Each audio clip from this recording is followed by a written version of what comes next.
Hermanas y hermanos, la oración es algo poderoso. Desde lo más profundo de nuestro corazón podemos expresarle a Dios nuestros sentimientos, nuestras ideas y nuestras necesidades. Es una plataforma, es un vehículo de comunicación con el Altísimo, con el Todopoderoso. Para este domingo, en la primera lectura, vemos un ejemplo de lo que puede lograr la oración de una persona que tiene fe. Tenemos la situación del padre Abraham. Dios decidió destruir a Sodoma y a Gomorra por sus iniquidades. Es grande su pecado, es grande y es grave y vamos a destruirlo. O sea, tan sencillo como eso. Entonces, ahí entra Abraham. Empieza a orar y a decirle a Papá Dios, oye, pero ¿y qué tal si solamente, si hay unos cuantos? Si ¿verdad? Si hay unos cuantos que sean buenos, digamos, por decir, pues qué sé yo, Papá Dios, 50. Y Papá Dios dice, ok, Abraham, estás hablando conmigo. Esa es una oración, atención. Estás hablando conmigo, bien, voy a perdonar a Sodoma y a Gomorra si encuentro 50 justos. Bien.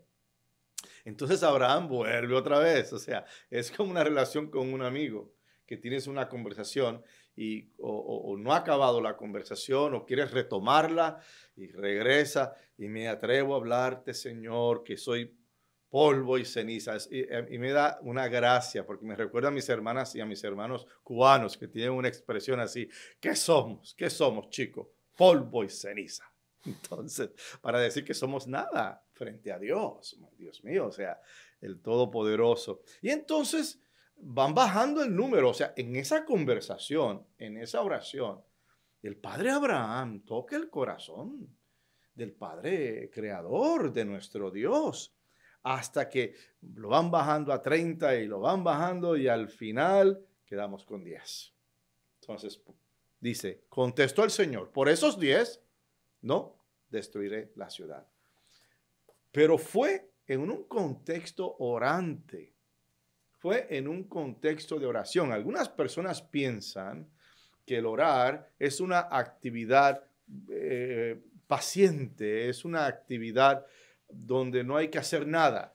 No, al contrario, el orar profundamente es una actividad que puede mover montañas, puede mover corazones y hasta puede pedirle a Dios y mover la manita de Dios para hacer maravillas por su pueblo. Ese es el poder de la oración, que venga de un justo, que venga de un corazón limpio, que venga de un ser humano que no tenga agendas personales. Y aunque sea un pecador, Dios también escucha la oración del pecador. Luego entonces vemos cómo en este evangelio se convierte la oración en una plataforma para alabar a Dios, para pedir por una necesidad en particular o simplemente para dar gracias por una bendición recibida. También es una manera de permitir a la justicia divina que se exprese de forma que la podamos identificar. Cuando oramos con transparencia, confianza y sencillez, le damos la oportunidad a Dios de manifestar su sabiduría y ejercer acciones que nos asistan a nuestra redención. Ahora, Dios no necesita de nada de esto. Él no necesita absolutamente nada de nosotros. ¿Por qué? Porque Dios es perfecto. ¿Qué lo hace perfecto? Dios está completo. Él no necesita de nada. Pero Él permite esta relación para poder acercarnos más a Él y eventualmente alcanzar la redención. Y Dios, en su amor tan insondable, tan profundo, tan inefable, nos da el don de la oración, la facilidad de poder orar. Y este don nos permite, pues, un encuentro con lo divino y en muchas ocasiones con nosotros mismos. Ese es nuestro Dios, el Dios amoroso, el Dios que quiere que la humanidad se salve. Esa es toda la agenda que tiene Papá Dios para con todos nosotros, que nos salvemos. Este no es el Dios aristotélico. ¿Quién es el Dios aristotélico? Aristóteles fue un filósofo griego. Y Aristóteles decía, cuando hablaba de la creación y de los dioses y cómo surgió todo esto, él decía, mira, Dios es como un relojero. ¿Qué hace el relojero? Construye el reloj, lo monta, lo pone junto, le da cuerda, lo echa a caminar y se desentiende de él. Ese es el Dios aristotélico. Dios creó y se fue. Aquí no hay más nada que hacer. Entonces, ese no es nuestro Dios indiferente, no es un Dios voraz o digamos, tampoco es el Dios, atención, no es el Dios de los romanos, los dioses romanos que vivían en el Olimpo muy cómodos, tenían todo, eran eternos y de vez en cuando, por puro capricho, bajaban a la tierra a jugar con nosotros los mortales, como si fuéramos juguetes, como si fuéramos objetos. Ese no es nuestro Dios. Y claro, un tercer ejemplo, este no es el Dios de los dioses aztecas. ¿Qué hacían los dioses aztecas? Exigían sacrificios.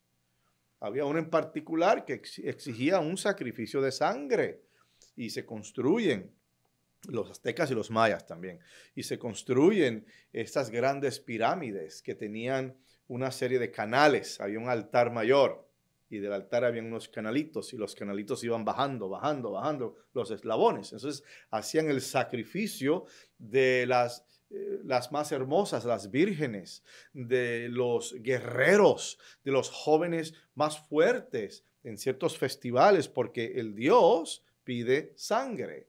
Y se bañaban las pirámides con la sangre de lo mejor que tenía ese pueblo o esa ciudad. Ese no es nuestro Dios. Nuestro Dios no quiere sacrificios. Nuestro Dios se dio en sacrificio en una cruz por virtud del sí que dio Cristo Jesús para la salvación del mundo. Luego entonces, hermanas y hermanos, Dios, el Dios de Israel, el Dios nuestro, es un Dios que ama tanto a su pueblo que nos permite espacios y modos, formas de comunicación y de encuentro con Él. Entre ellas, nuevamente, la oración.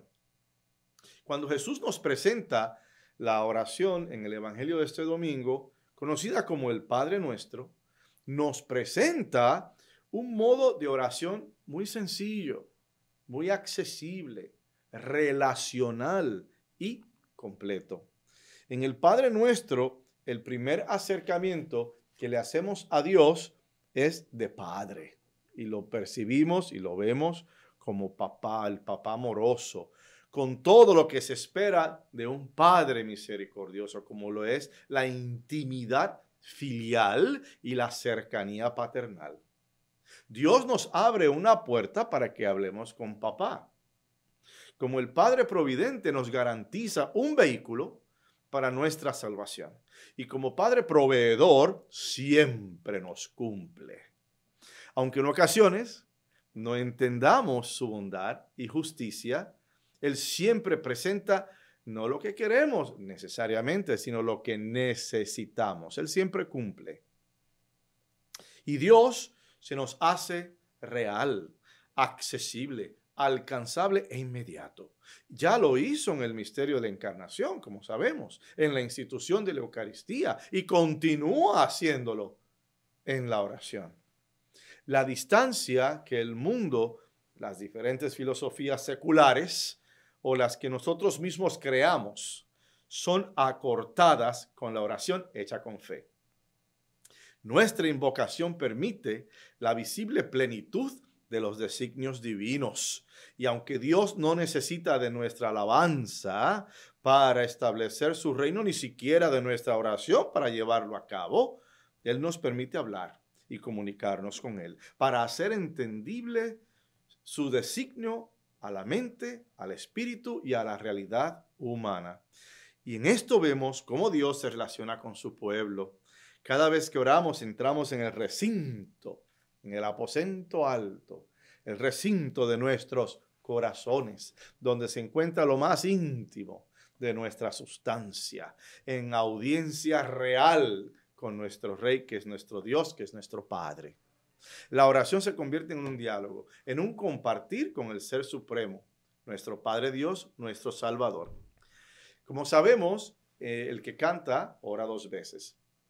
Y había un coro en una iglesia que cantaba espectacular, maravilloso, ángeles.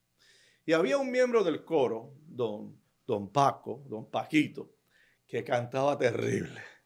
Era parte del coro y a veces hasta lo echaban para el ladito, tú sabes, para que no se acercara al micrófono y no echara a perder el himno de entrada, por decir.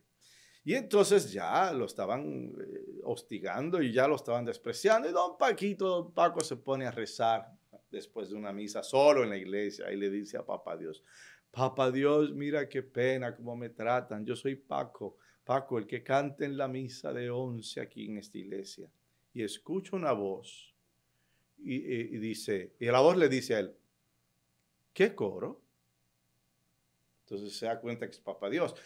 Pues el coro de las 11 de la mañana que todos los domingos cantamos, Papá Dios, y yo soy parte de él y me desprecian tan profundamente.